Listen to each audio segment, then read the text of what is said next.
So we're in Matthew chapter 10 today, backtracking a little bit from last week. But anyway, so Matthew chapter 10. I'm going to go ahead and read the first couple verses and then get started. Matthew chapter 10.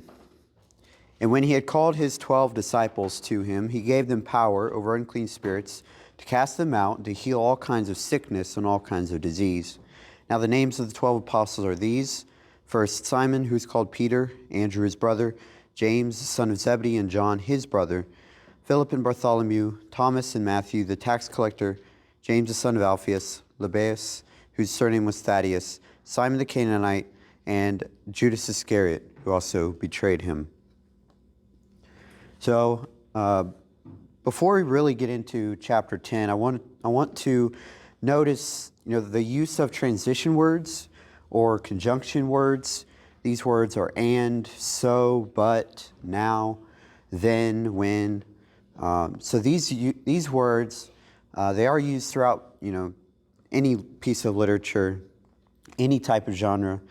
But we really see this in narratives as well. These words help connect the thoughts of the author, and it helps to move the storyline along. They usually indicate that a preceding section must be read and understood in order to understand the current or the following passage. So, Matthew chapter 10 begins with the word and. So I wanted to look at the context if someone would like to read chapter 9, verses 35 through 38.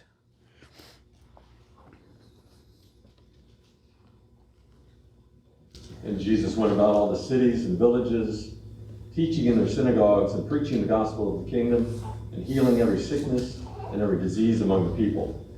But when he saw the multitudes, he was moved with compassion on them, because they fainted and were scattered abroad, as sheep having no shepherd. Then saith he unto his disciples, The harvest truly is plenteous, but the laborers are few. Pray ye therefore the Lord of the harvest, that he will send forth laborers into his harvest. Okay. So Jesus began his ministry so we're going to go, so this connects all the way back to Matthew chapter 4. Jesus begins his ministry by saying or preaching, repent, for the kingdom of heaven is at hand. That's Matthew chapter 4, verse 17. Jesus traveled around Galilee, teaching in the synagogues, preaching the gospel of the kingdom, and healing all kinds of sickness and all kinds of disease among the people. Sounds just like what we read here in Matthew 9. That's also back in Matthew chapter 4, verse 23. Jesus' fame spread, large multitudes started following him. And then he delivered his longest recorded sermon, the sermon about the kingdom of heaven, all the way from Matthew chapter 4, verse 24 through the end of chapter 7.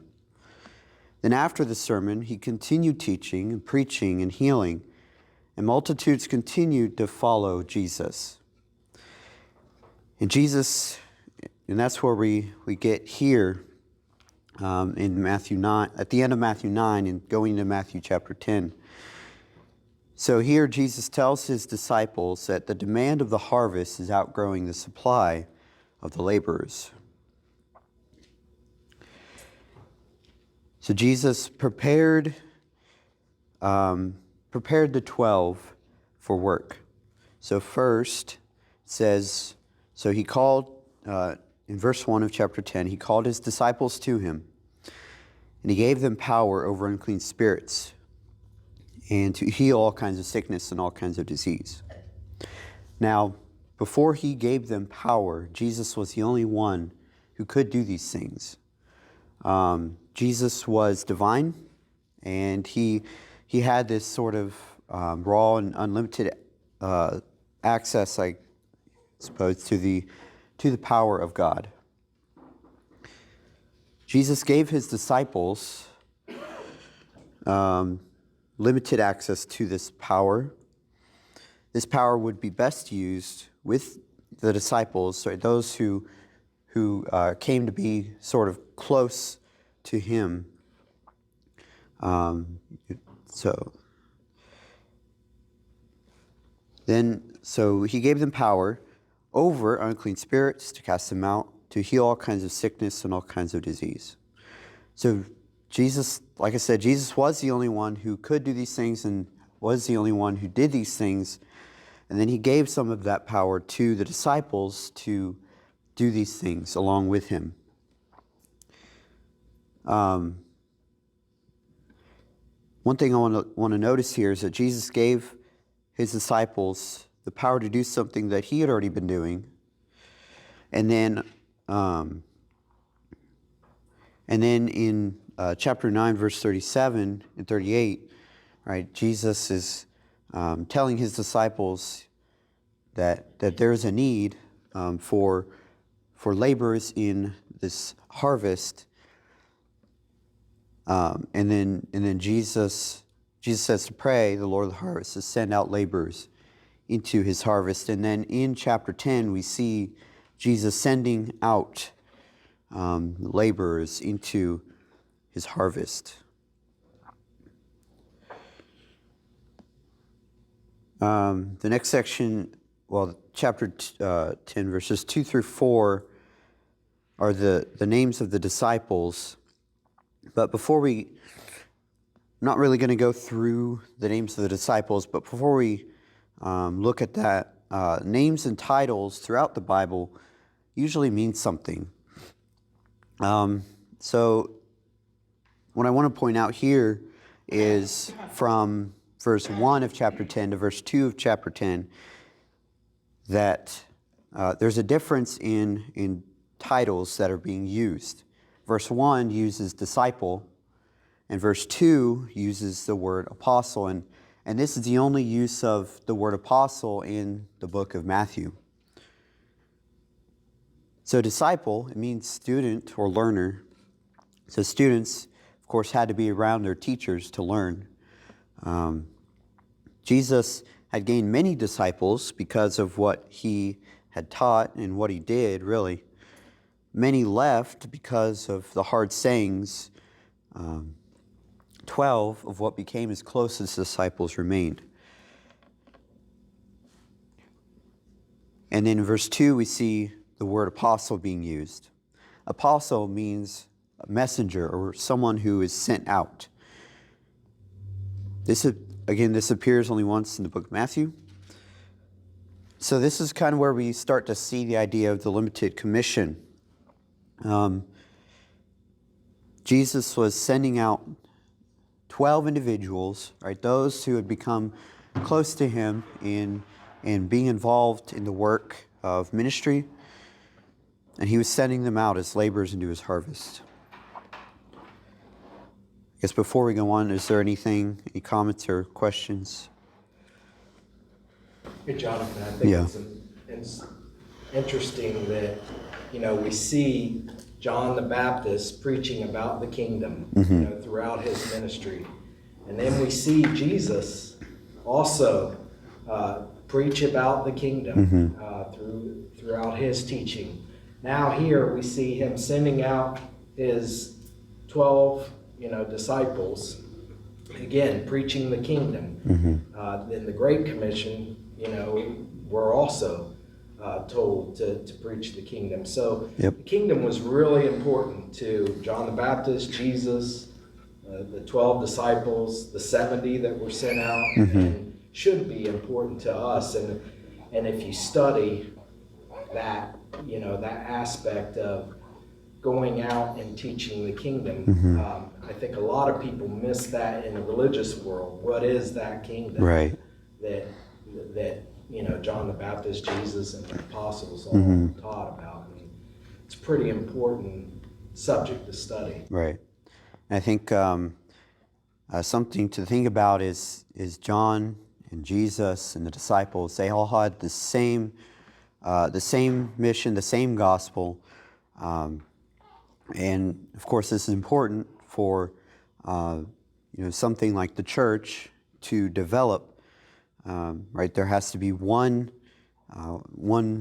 unified mission, and John was the one that kind of, as he was preparing the way for Jesus to come into the world, it was important to him to sort of set the tone, but also be in line with what Jesus was going to preach and teach.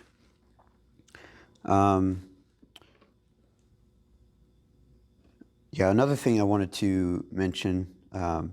So Jesus, as well as him sending his disciples out to do, was to teach, to preach, and to heal people and things. This is kind of where I think we can see where the miraculous powers, in some sense, were used to help confirm the message. Right, the message was that there is this kingdom that's coming, and it's not a kingdom of this world. It's truly a kingdom that is beyond this world, and it's a greater kingdom than any of the other kingdoms that have ever existed.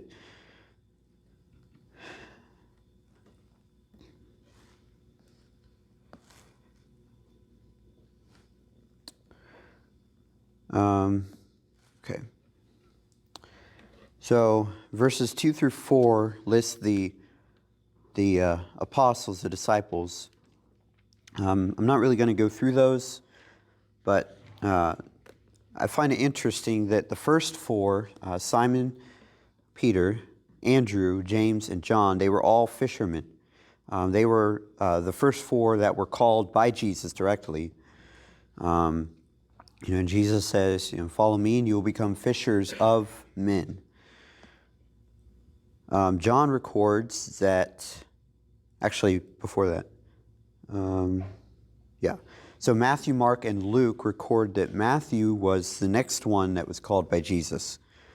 John records that Jesus called Philip to follow him after Andrew and Simon Peter, and I find it interesting that from what I've seen, the first 6 disciples Jesus called to follow him. The other 6, it seems, unless I'm wrong, that they were the disciples that remained after Jesus' teachings and after the other people left because of Jesus' teachings. All right. So we're not going to read through this next section, but the next section, so the whole chapter, chapter 10, is Jesus' instruction to the disciples of what they are to do as far as carrying out the mission. So beginning in verse 5 says that Jesus sent them out. But as he was sending them out, he commanded them. So Jesus tells them a few things. He tells them where to go, and in verse 5, it starts out by saying, "But don't go to these places." It says, "Don't go to the way of the Gentiles, and do not enter a city of the Samaritans." So Jesus, at first, limited his ministry to those of the descendants of Israel, the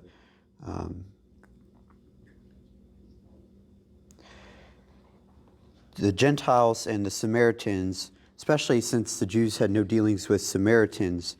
But even with the Gentiles, they were not to go to those groups of people, at least as of yet. But we do see in Acts chapter 1 where let's see. Acts chapter 1 saying that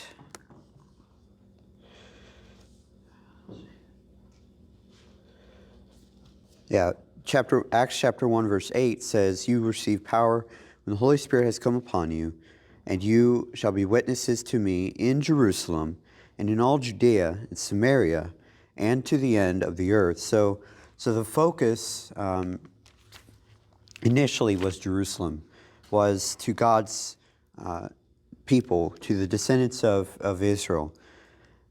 But then, the disciples were to go out to all the world, as we see at the end of at the end of Matthew, go into all the world and preach the gospel. So at first, this is another way we see the limited commission is they were limited in where they were to go. They were not to go to the way of the Gentiles or the Samaritans. But it says in verse 6, "Go rather to the lost sheep of the house of Israel." Again, they would go to Israel, the descendants of Israel.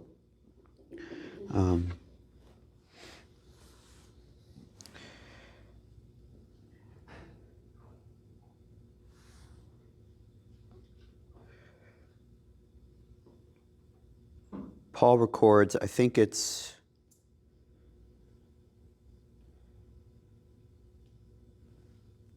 Romans, that the gospel was originally to go to the Jew first and then also to the Greek. Romans 1:16, yep.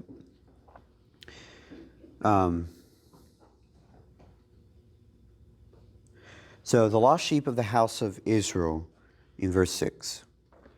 So in Matthew chapter 9, verse 36, again, we saw that Jesus, he saw the multitudes, he was moved with compassion, and he saw the people because they were weary and scattered, like sheep having no shepherd. There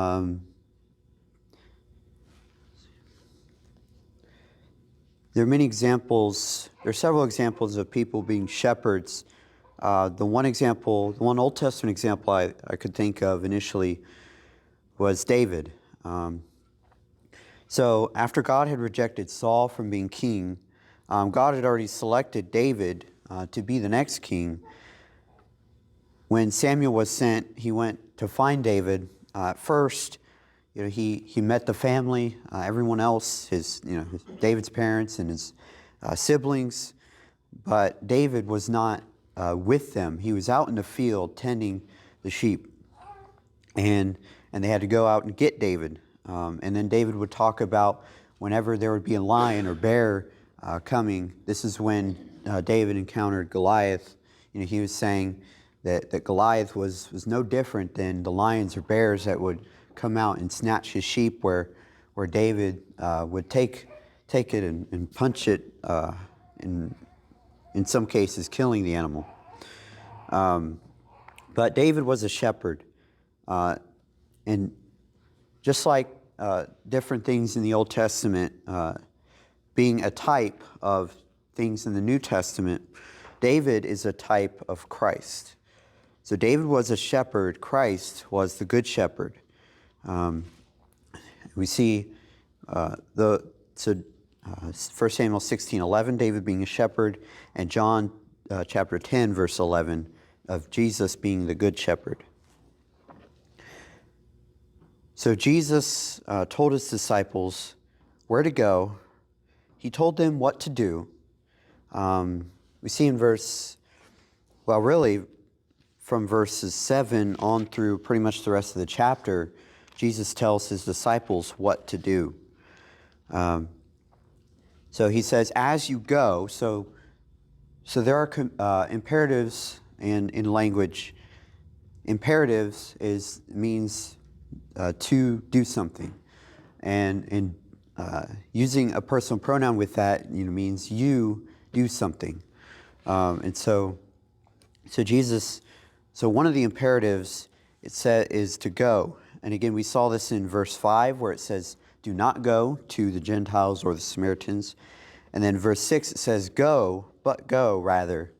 So Jesus tells his disciples where to go and what to do. So as you go is one imperative. And this is this is sort of the main one, and then all the rest come with it. So he says to go, preach, saying, as you go, preach, saying the kingdom of heaven is at hand.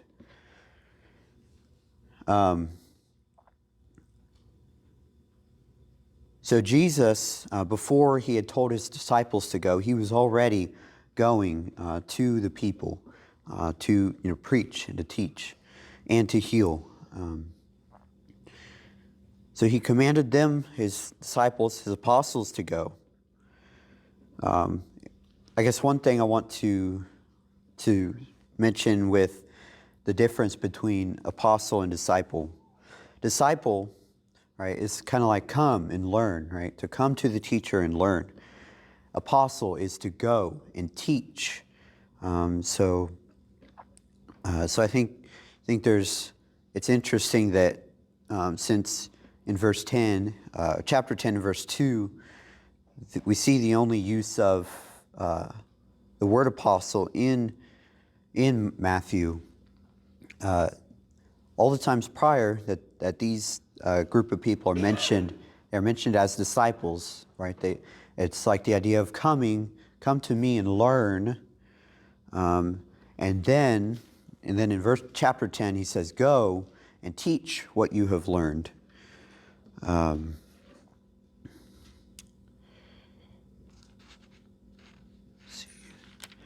So verse 7, as you go, preach, saying the kingdom of heaven is at hand.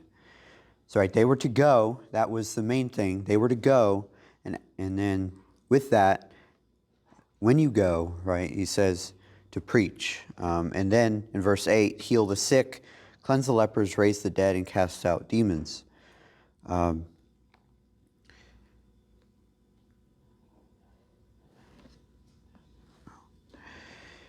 So they were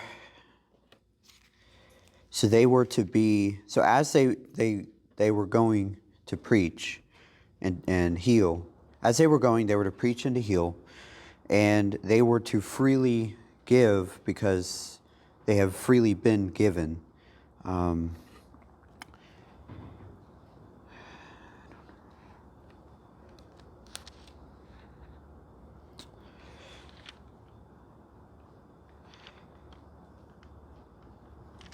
They weren't to take anything with them. Right? It says, provide neither gold, nor silver, nor copper in your money belts, nor your bag for your journey, nor 2 tunics, nor sandals, nor staffs, for a worker is worthy of his food. Jesus says, I think one thing Jesus could be saying here is that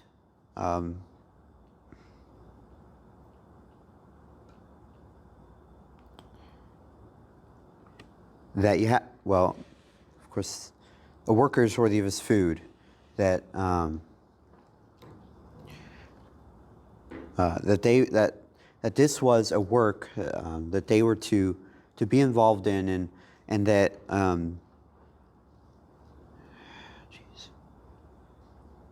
in that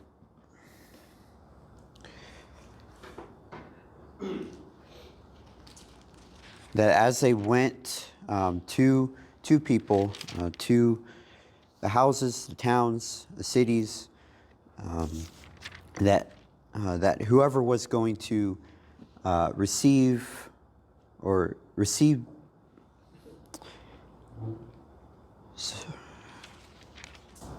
Jonathan, they also needed to trust in what they were doing because they were going out with nothing. Mm-hmm. They need to go to these places and trust that. Can you imagine going on a trip? Like these guys going to Costa Rica, go with no money. Yeah. What? Go with no bags. Just take your staff with you, Mm-hmm. and go and do good works. In that case, just before that, when you spoke about freely received, freely to give, they've been given these gifts, Mm-hmm. and them out. Don't make any, what would be the natural tendency to do that? Somebody comes and say, heal my arm and I'll give you 10,000 drachmas or something. Right. Oh, I'd love that, yeah. No, don't take any money and leave with nothing. Trusting God. Mm-hmm. Go do, this is such a preparation for them. Can you see that the change. Some of these guys were commercial fishermen, right? Mm-hmm. They take from the sea and they sell and they make money. How do I feed myself? Yeah. So there's a great amount of trust here. Jesus, like you said, he's training them, getting them ready. Go out and do good. Mm-hmm. Receive nothing for it. Trust in God. Right. It's a big change of mindset, right? Yeah. Yeah, it's a whole paradigm shift from what they were doing, right? Jesus called them from their professions, right? The first four were fishermen. Matthew was a tax collector. And Jesus called them from doing something that they were doing and to do something sort of different. And the gospel is, of course, different. And but with the idea of it being the kingdom of heaven, the coming of the kingdom, they were to preach a different message than maybe what different groups like the Pharisees may have been teaching. So the disciples were to work and to not expect anything in return. Right, it says in verse 11, whatever city or town you enter, inquire who in it is worthy and stay there till you go out. When you go into a household, greet it. If the household is worthy, let your peace be upon it. If it is not worthy, let your peace return to you. So I don't think that they were to really, I guess, make a big deal out of those who were not worthy as, right? They were to just move on. And again, this is sort of shown in the shaking off the dust from their feet. This is sort of a public sort of rejection of that house or city, and sort of saying, we're not, we don't need to affiliate ourselves with you anymore. We can just move on. There's lots of other work to do. And then, and then in verse 15 it says, assuredly I say to you, it will be more tolerable for the land of Sodom and Gomorrah in the day of judgment than for that city. Sodom and Gomorrah, they didn't really have, they didn't have Jesus for sure with them, but if they had heard the message, Jesus is saying, if they had heard the message that these towns or cities or houses heard at this time when Jesus was on earth, they would have repented. And for these places that Jesus calls his disciples to go to, for them to sort of reject the message or not accept it, there will be, Jesus kind of says that there will be worse punishment for them than Sodom and Gomorrah. Remember, Jesus even said this about the town that he lived in. Mm-hmm. He had lived there, and they rejected that. Mm-hmm. Was for them. He's right there. Yes, the Messiah. Yeah. Showing them, teaching them with great authority. Mm-hmm. People are hearing this and being amazed, and doing all these miracles and stuff, and they still reject him. Mm-hmm.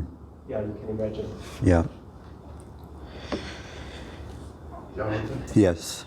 we call this the limited commission. Yeah. because They only went to the Jews, but it actually was limited because the apostles didn't understand the full nature of the kingdom. Mm-hmm. They didn't understand that later the Gentiles were going to be part of this kingdom. Yeah. I mean, and so it's limited both ways. Mm-hmm. It's limited because they were only going to the house of Israel, but it's also limited because it didn't include the Gentiles. They didn't understand that at this time. Yeah. I don't think. Later on they would, but Yeah. not now. Yeah, that's something I didn't make very clear, but yeah, you make a good point that it was limited. This chapter is about the limited commission. Jesus sending the 12 to a limited group of people, and I think part of like him doing that, and part of the disciples obeying him and doing this, is that, to not go to certain cities. I would think, like in my mind, if Jesus were telling me that, I would probably think, okay, well, they're not going to be part of this at all. The Gentiles, the Samaritans, they're not going to be part of this new, the gospel of the kingdom. They're not going to be part of this kingdom at all.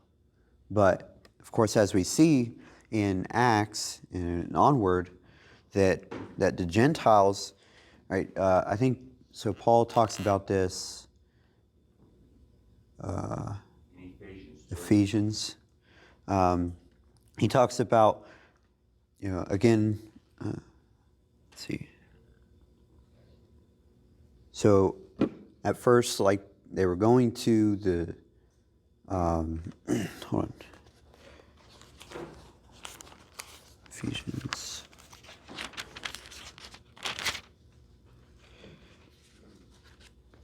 Yeah, he says that Paul he calls himself a prisoner of Jesus Christ for you Gentiles, right? So Paul, Paul went to the Gentiles to minister and to preach the gospel, right? Because doesn't say somewhere else that, right? They went to the Jews first, but then, like they rejected him, or, and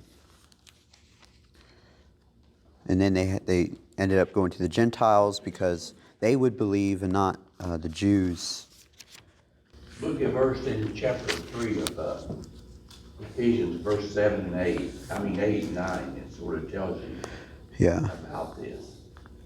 Unto me, whom least the saints, is this grace given, that I should preach among the Gentiles the unsearchable riches of Christ, and to make all men see what is the fellowship of the mystery, which from the beginning of the world had been hid in God, and why, and He created all things by Christ Jesus. And so the mystery was that the Gentiles was going to be part of the kingdom, but that was hid. But it was finally revealed later on. And so that's why these apostles didn't understand about that. But they still had the commission to go out and preach to these Jews and prepare them for the coming of the kingdom. Yeah. In Acts 13, after Paul was done preaching to the Jews at Antioch, he said in verse 46, "When Paul and Barnabas waxed bold and said, it was necessary that the word of God should be first have been spoken to you," referring to the Jews, "that seeing you have put it from you and judge yourselves unworthy of everlasting life, lo, we turn to the Gentiles." I think that's what I was thinking of. So they went to the Jews first, but then they had to go to the Gentiles, right? So some of the Jews wouldn't believe, they were unworthy, or they judged themselves unworthy of everlasting life. So they turned. Most people think it was probably about 8 to 10 years after the church began in Acts chapter 2 that the Gentiles came into the kingdom. Okay. Of course, Cornelius was supposedly the first. But so if you're talking about early in the life of Jesus here, you're talking about maybe 2 or 3 more years, and 8 to 10 more years. So you're talking about maybe 10 to 13 years before the kingdom would be complete as far as God had planned it from eternity. I think it's interesting too, thinking about the Old Testament. God had, one particular people, the people of Israel, and then,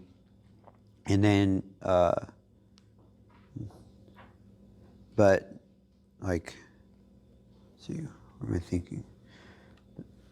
And then, like going into the New Testament, like God has this His plan for mankind was not limited to one particular group of people, but it was open. His plan was open for the whole world. Let's see. Jonathan. Yeah. I also look at the limited commission that the apostles still didn't quite get it all yet, right? Mhm. And I think that Jesus wanted to keep them somewhat close because he hasn't, went through his trial and death yet. Mhm. And he needed them to see all that. So it isn't until the end of Mark where he then tells them to go preach to the entire world. Yeah. So there were still steps and processes they needed to go through. Right. So if he had sent them all out across the world now, they would still somewhat be in a disbelief and not quite get the whole picture. Yeah. 'Cause this is even before halfway through Matthew. And there's still, the whole rest of Matthew, disciples are with him. So, they do have a lot of learning to go. But I think this, Jesus sending them out, is a good. So the way I like to learn is to learn by doing. Like I like to, do puzzles and Legos and like do things with my hands. And that's a really good way to learn. It's a really effective way to learn. And Jesus, by sending his disciples out, this was a limited commission in that this wasn't going to, last very long initially. This particular commission wasn't going to be very long, I don't think. But, because again, his disciples have a lot to learn. And they can probably learn a lot by going out and doing what Jesus commanded them to do. But even after they go and do that, the disciples come back with Jesus, and they spend the rest of Jesus' life with him. And that's kind of where, and then after that, at the end of Matthew and at the end of pretty much the other Gospels, we see this greater commission, this great commission as we call it. Matthew 28:18-20. Jesus spoke to them and said, "All authority has been given to me in heaven and on earth. Go therefore and make disciples of all the nations, baptizing them in the name of the Father and the Son and of the Holy Spirit, teaching them to observe all things that I have commanded you. And lo, I'm with you always, even to the end of the age." So the limited commission in Matthew 10 was no longer limited by Matthew 28. Same thing with Mark. Mark chapter, actually, was there a commission in Mark? Go preach the gospel. 16:15. Well, I mean, like a limited commission, like in Matthew. Don't know. Well, anyway, yeah. This similar thing would have been done in Mark, although I'm not sure if he records sort of a limited commission like Matthew does. But, at the end of Mark, right, he kind of has his own wording of the Great Commission, right, going into all the world, preaching the gospel to every creature. He who believes and is baptized will be saved, but he who does not believe will be condemned.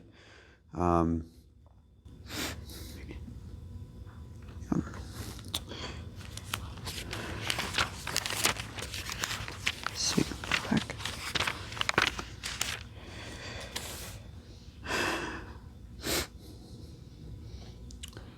Jonathan. Yeah. Jesus sends out the 12 here in Matthew 10. He tells them to focus on their work, Mm-hmm. just to teach the gospel. He doesn't tell them to focus on the results. No. We touched on this a little bit last week, and sometimes when we do things, works of the church, and we don't see results, we get discouraged. Because, we have this idea that we failed if we don't get any converts. Yeah. That wasn't Jesus's approach. Right. He told them to go, and if people didn't accept it, so be it. Yeah. You just keep going on and keep moving on, and that's the model that we need to follow. We need to focus on our work, spreading the word, and not so much the results. Mm-hmm. Results will come. Yeah, right. Because again, verses 7 and 8 of Matthew chapter 10, go, and as you go, preach And then in verse 8, heal the sick, cleanse the lepers, raise the dead, cast out demons. So this is all he says as far as, the work, like focusing on the work that they are to do. He doesn't have to say, he doesn't say here that, okay, so do all these things and then worry about the results. Yeah, that's a good point, Mark.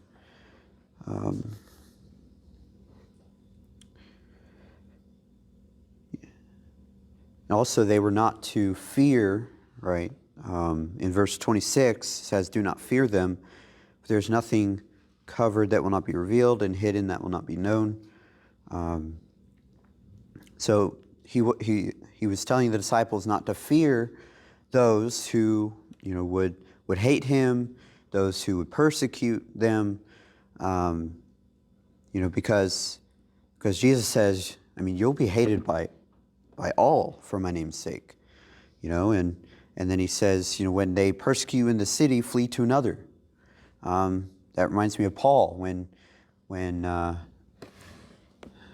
which town was it he went into and they beat him almost to death? Okay, and then he got up. People kind of helped him, and then he went on to the next city. Paul was a great example of that, and the disciples, they had a lot to learn. They had to learn to be like Christ in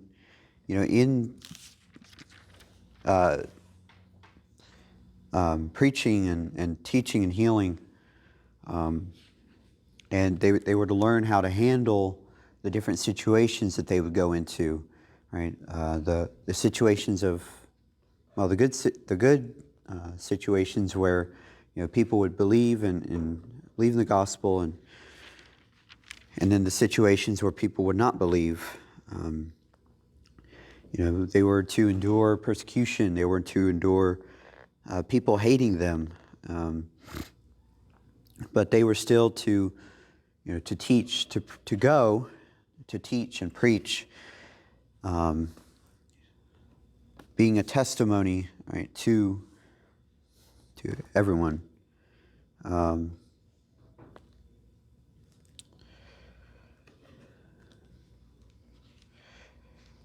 see. The disciples were not to judge or have a certain place of judgment, because that was God's place. In verses 32, 33, Jesus says, therefore, whoever confesses me before men, him I will also confess before my Father who is in heaven. But whoever denies me before men, him will I also deny before my Father who is in heaven. Right? Jesus was the one in charge of these, what would happen to these people if they would either obey or not obey. Whoever would believe or not believe. Thank you for all the comments and everything, and that's time.